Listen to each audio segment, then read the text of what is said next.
Welcome to Vet Zone, where passion for animals, science, and medicine lives. Surgical masks versus respirators. Airports versus a hospital setting. When you see a person wearing a mask at an airport, why are they doing it? Should you be wearing one? Some look like simple surgical masks and others look fancy. Which is better? To begin with, let's separate masks from respirators. Masks provide more protection for the non-user than the user. Unless you're robbing a bank, then it's pretty much focused on the user. But we are talking masks in a medical setting. Surgical masks restrict movement of large respiratory droplets. They prevent medical professionals from contaminating patient wounds with bacteria normally present in mucus or saliva.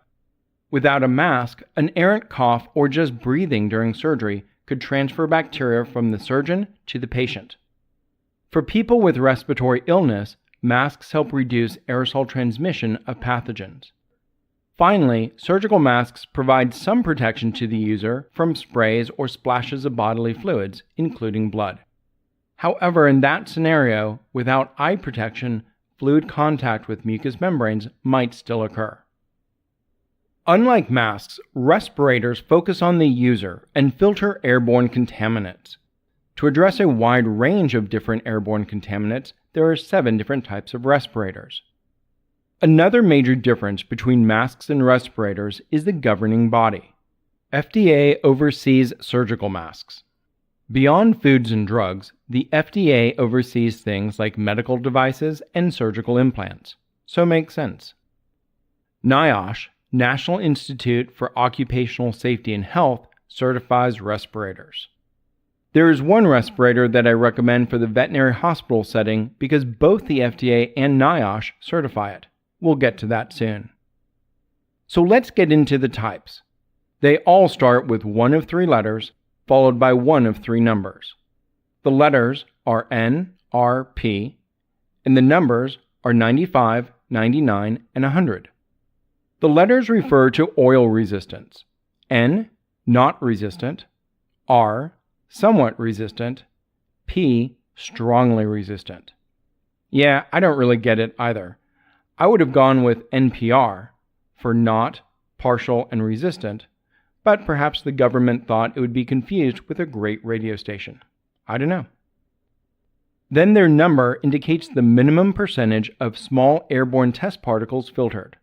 For example, the 95 indicates that the respirator stopped at least 95% of inhaled small test particles at 0.3 microns in size.